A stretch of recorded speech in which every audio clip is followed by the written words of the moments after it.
Richard Martineau. Les commentaires haineux prennent certains animateurs.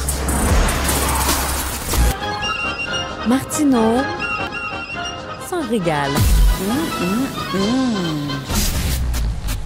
On sait que la plateforme SACLIC, ça a coûté un petit peu plus cher que prévu. Pas énorme, mais juste un petit peu plus cher que prévu.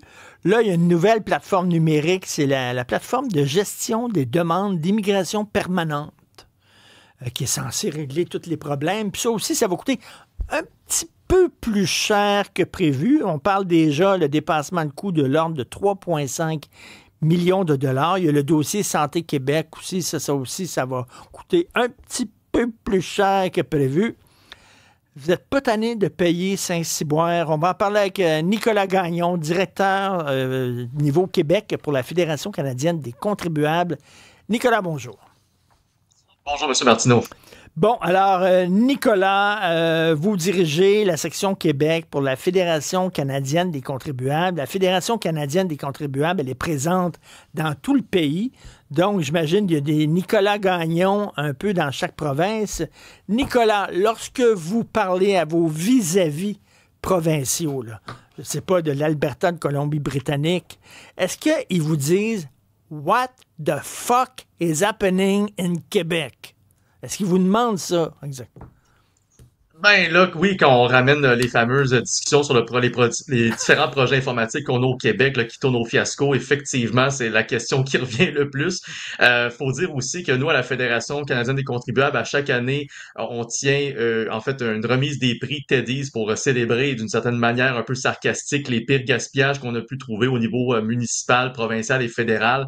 Et il y a quelques années, en 2023, on avait déjà donné en fait à la SAAQ en fait son cochon d'or, justement pour un des pires gaspillages provinciaux qu'on a pu trouver. Et pourtant, en 2023, pour SACLIC, on n'avait pas encore entendu parler de tous les dépassements de coûts qu'on trouverait par la suite. Donc, ça donne une idée à quel point déjà on trouvait que ça dépassait l'entendement. Puis là, on voit finalement que on est loin d'être au bout de nos peines. En fait, on a l'impression que les projets informatiques au Québec, c'est un peu la supplice de la goutte d'eau. À chaque jour, on trouve un nouveau projet. À chaque fois, on découvre qu'il y a des dépassements de coûts, qu'il y a des délais supplémentaires, qu'on s'est reviré de bord en plein milieu du chemin pour changer d'idée. Et à chaque fois, ben, c'est les contribuables qui en assument les coûts à plusieurs niveaux, tant avec leur portefeuille, avec leurs impôts, ou sinon avec la perte de qualité de service, comme on a pu voir avec le lancement de SACLIC notamment. Exactement. J'espère que lors de votre prochaine remise de prix, vous allez avoir un prix spécial pour le Québec, pour l'ensemble de son œuvre. Ça n'a pas de maudit bon sens. On se demande comment ça se fait. Tous les projets informatiques finissent par... Bon, c'est pas des petits dépassements de budget, là, ce qui serait, bon, compréhensible à la limite. Des dépassements astronomiques, là. Exact, puis il faut le dire, là, on a tout sur le bout des lèvres, SACLIC ou le CIFAR dans le système de santé ou maintenant ARIMA avec le ministère de l'Immigration. Mais il faut voir l'image plus grande encore, c'est là qu'on peut être un petit peu désespéré parce que je me semble que ça a été répertorié par Thomas Gerbet, le journaliste chez Radio-Canada, comme quoi est-ce qu'on a plus de 180 projets informatiques en cours au niveau du gouvernement québécois présentement. Il y en a 66 qui sont en retard, 36 qui sont très en retard, puis il y en a 25 d'entre eux qui ont des dépassements de coûts qui sont déjà au-delà de 10%. Donc, on n'a pas fini là, vraiment de voir à quel point, malheureusement, trop souvent, notre gouvernement a pris des décisions qui sont fâcheuses avec notre argent essentiellement pour des projets informatiques qui mènent parfois nulle part ou qui améliorent pas vraiment les structures ou qui les rendent pas plus rentables. Donc, c'est très malheureux. Puis à chaque fois, ce qu'on remarque, c'est que le point vraiment en commun en chacun de ces projets-là, c'est le manque de transparence puis aussi le manque de reddition de comptes. Ça, c'est deux affaires qui expliquent en bonne partie pourquoi est-ce qu'on se retrouve avec des dépassements de coûts aussi importants. Nicolas Gagnon, une école secondaire au Québec qui va coûter $1,5 milliard. Une école secondaire. Et on parlait avec un entrepreneur en construction qui me disait, moi, quand je dépasse le budget prévu, je dois le payer de ma poche. Comment ça se fait? C'est pas comme ça dans le domaine public.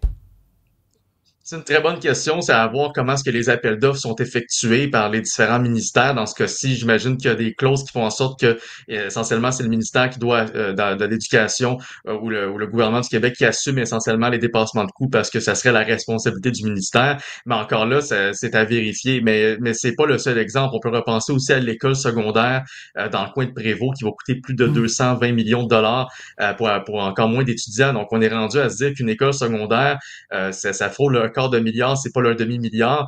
Il y a personne qui va s'opposer à la construction de nouvelles écoles et qu'elles soient adaptées aux besoins des jeunes, mais il va falloir se poser des sérieuses questions par rapport aux explosions de coûts dans les projets, pas juste informatiques, mais d'infrastructures. Il me semble qu'on a eu une commission Charbonneau pour faire la lumière là-dessus. C'est pas normal qu'aujourd'hui, en fait, quelques années plus tard, on a l'impression qu'on est revenu au point de départ. Ceci étant dit, je pense pas que ce soit une question de corruption, mais beaucoup plus de mauvaise gestion et de l'octroi de contrats qui n'auraient pas dû être faits comme ça a été trop souvent le cas, malheureusement.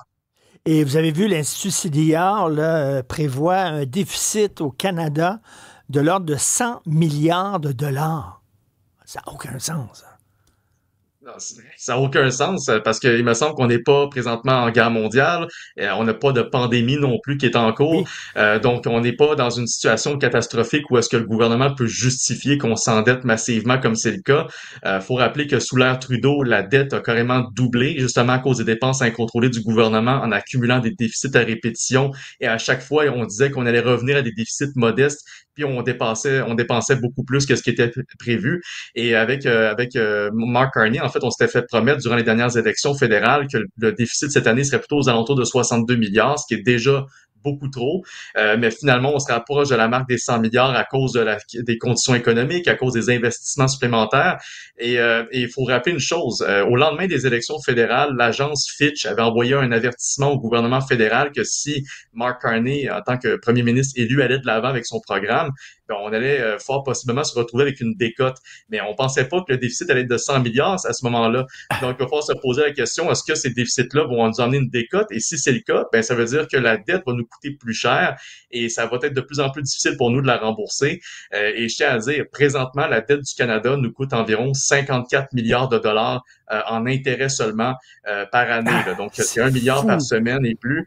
Donc, si on rajoute 100 milliards de déficit sur la dette, ben ça veut dire que ça va augmenter. Puis s'il y a une décote en plus, ça va également augmenter. Puis c'est vous et moi qui doivent malheureusement assumer la facture. Nicolas Gagnon, 54 milliards de dollars par année seulement pour payer les intérêts. Vous imaginez si on prenait ces 54 milliards-là puis on l'investissait en éducation, en santé, dans les routes, je sais pas.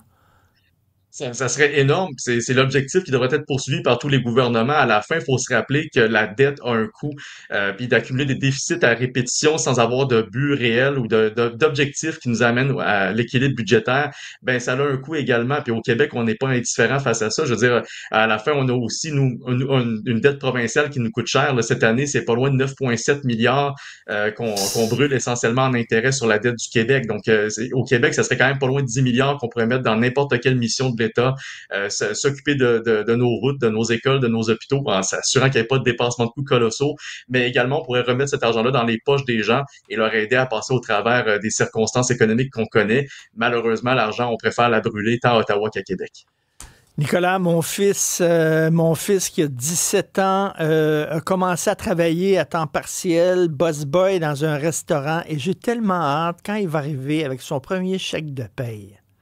Puis là, il va me dire, papa, c'est pas exactement ce qu'on me dit que j'étais censé gagner. Comment ça se fait qu'il y a de l'argent qui est parti? Et là, il va devenir un adulte. Là, je vais lui apprendre qu'une partie de sa paye qui est allée au gouvernement. J'espère que les gens vont se fâcher à un moment donné de voir la façon dont on gaspille leur argent durement gagné.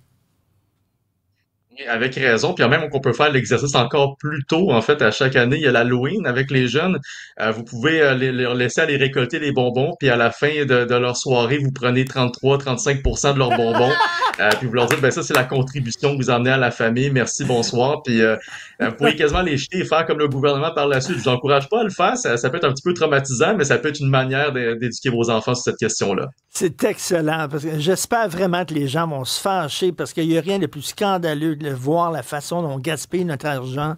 Nicolas Gagnon, directeur pour le Québec, pour la Fédération canadienne des contribuables, continuez votre excellent travail. Merci.